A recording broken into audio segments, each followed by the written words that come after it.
Shelby Oaks, the horror movie made by a movie critic. That's right, Chris Stuckmann finally stepped out from behind the review desk and into the director's chair. It's part mystery, part supernatural drama, and part, well, YouTube career pivot. When I first heard he was making a horror film, I thought, okay, so this will either be The Sixth Sense or The Bye-Bye Man.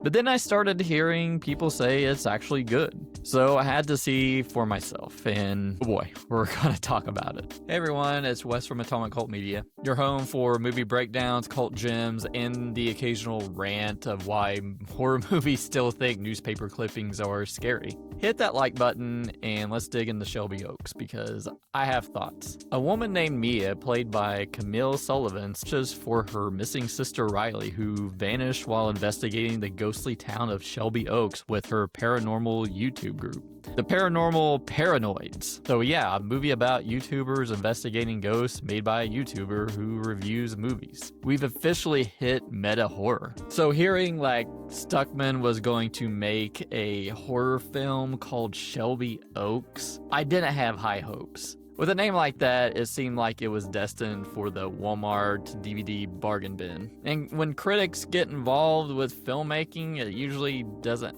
turn out good. It doesn't have the best track record. Remember when Roger Ebert wrote Beyond the Valley of the Dolls? Exactly. But Shelby Oaks started picking up some positive buzz. Neon got behind it. Mike Flanagan as an executive producer, that got me kind of hyped. And then I saw people reviewing it coming out of Fantastic Fest were positive about it, and the trailer looked pretty good. Camille Sullivan plays Mia Brennan, our haunted protagonist, and she absolutely delivers. I think she acts circles around the rest of the cast. She's giving that I'm losing my mind, but still holding the movie together energy. Sarah Durn plays Riley, the missing sister. She also appeared in the original found footage video Stuckmann made online years ago, which this movie expands upon. Michael Beach shows up as Detective Burke because every horror movie apparently needs one guy to say, "We've looked everywhere, man." And Keith David, yes, the Keith David, shows up as a prison ward because every horror movie instantly gets 10 plus credit when Keith David's voice is involved. Welcome to hell, motherfucker!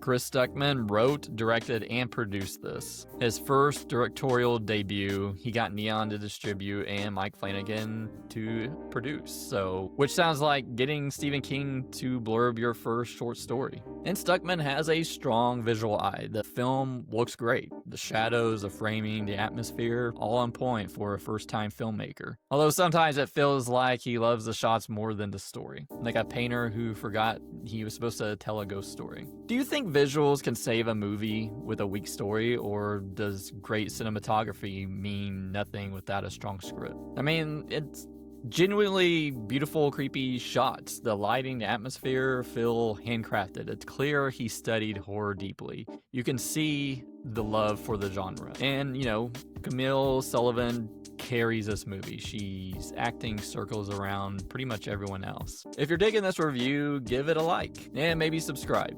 Check out my playlist of horror movies down below. Also, if you're on mobile, hit that hype button. It really helps small channels like this. But here is where the movie falls apart for me. Shelby Oaks feels like it's made out of other movie spare parts. It's Blair Witch meets Rosemary's Baby meets every slow burn horror from 2008 that thought it was deeper than it was. It's filled with tropes we've seen a million times before too. Dark hallways, whispering voices, the old slide projector investigation. I mean, do we really need more horror scenes involving newspaper clippings? And the pacing. My God, the pacing.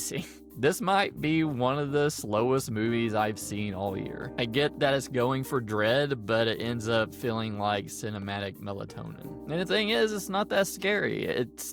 There's like one scene that kind of got me at the beginning, and that's it. And there's like random jump scares thrown throughout, but I was just so bored by then from all the silence and walking around. At least the jump scares kept me awake.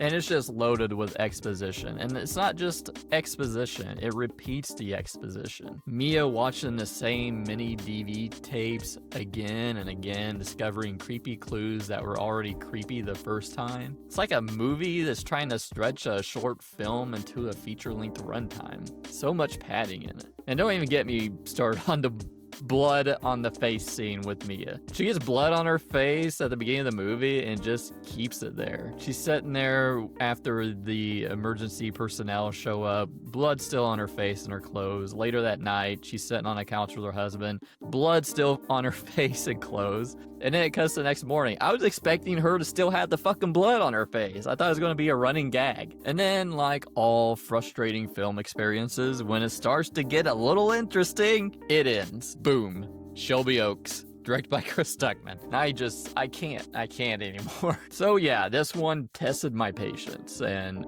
I stayed awake the whole time, so achievement unlocked, I guess. So overall, I would give Shelby Oaks a 1.5 out of 5. Stuckmann clearly has a visual gift, but maybe someone else should write next time. It's boring, tedious, derivative, forgettable, and it has some of the worst instincts from horror in the 2000s. And I'm genuinely happy he got to make his dream project.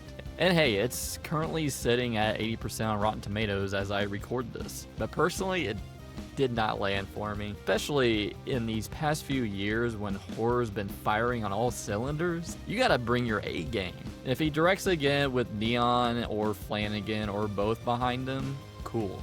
Just maybe leave the script to someone else, because now I get why he stopped giving negative reviews. But what did you think of Shelby Oaks? Was I too hard on this movie? Let me know down in the comments below. I'll read all of them, and maybe even argue with you. Click here to subscribe, click here to see my other horror movie reviews. We've got our Patreon right here. We just started membership, so hit that join button below. Also, if you're on mobile, give this video a hype. It really helps small channels like this. And I'll see you later. Bye.